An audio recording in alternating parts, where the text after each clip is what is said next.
Hari Om to all. Many people ask, what is the advantage of Vedic chanting? Why do we do it? Let us understand this Vedic chanting or mantras at the highest possible level. God created us and put us in the body which we live in. Our body has two main important sections here: elemental energy and cosmic level of energy. Elemental level of energy involves five elements which we all know about it: earth, space, vacuum or universe or antriksh, then water, then fire and wind. Five elemental level of energy. And then we have cosmic level of energy, which involves 9 different planets, which we do talk about in the name of astrology, or in the temple we do Navagrah Puja. Now, when we do Vedic chanting, we are energizing our own level of elemental energy and cosmic level of energy.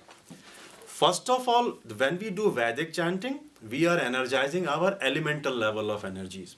Once we have elevated our elemental energy, then we get chance to elevate our cosmic level of energies now here.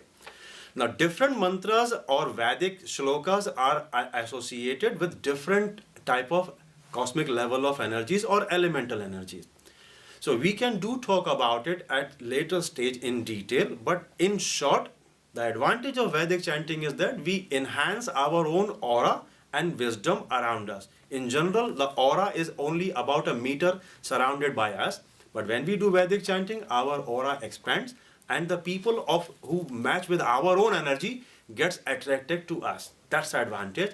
And when we associate this way, in a better way, with the society and the Supreme Almighty, which we call God or Parabrahma. That completes the advantage of Vedic chanting. Now, one question I was asked about Anandji, that when somebody has never done Vedic chanting and he wants to learn Vedic chanting, where the person should start from? What's the starting point in Vedic chanting? Hari Om. Basically, for Vedic, as far as the Vedic chantings are concerned, Vedic chanting is quite vast. The starting point would be Purusha Suktam, where the vibration and notation it will be very basic level, and where you have to chant it from your chest, not from your navel.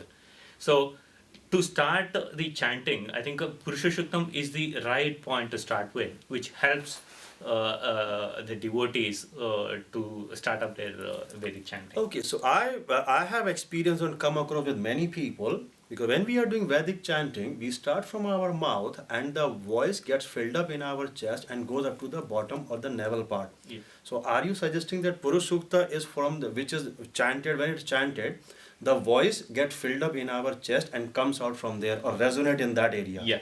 Yeah. Oh, so that is why we have our heart part gets more benefit out of Purush Sukta then. Yeah. Yeah. Oh, okay, that's very good. So when somebody does the Purush Sukta chanting, so what are the advantage? How the person can relate with Purush Sukta into the Almighty God or Parabrahma? Because one of them says Sahasra Shirsha Purushaha, Yep.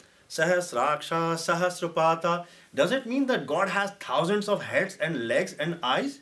Yeah, actually, if you look out our Hinduism, or the Vedas, Sanatana Dharma. You mean. Sanatana Dharma, we used to call it as Vishwarupa.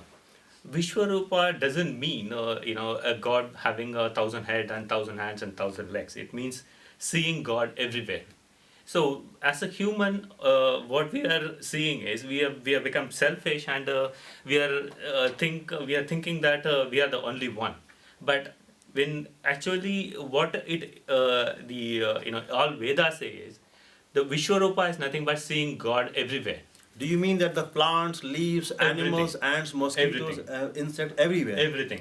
So there is, right now, as a human, we are differentiating between ourselves with the outside world, which is not the case. If we start feeling that we are one among the outside world, we are part of the world, then it will comprehensively we can understand Yes. the universe and Parabrahma. Yes, In that. yes. Okay, so that's very good point over here, and I personally also felt the same way, that we have to comprehensively understand the creation of God, which is involving every single living beings or non-living beings as well. I remember that one of the sage from the Junagadh Akhada was once saying it.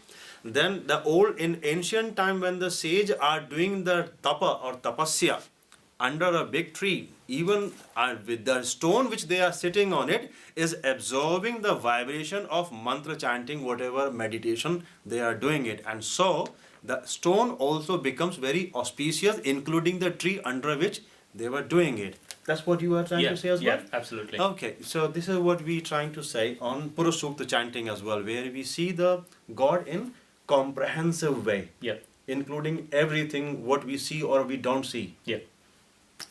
Thank you very much for listening our message today. Hopefully we will come back to you again soon.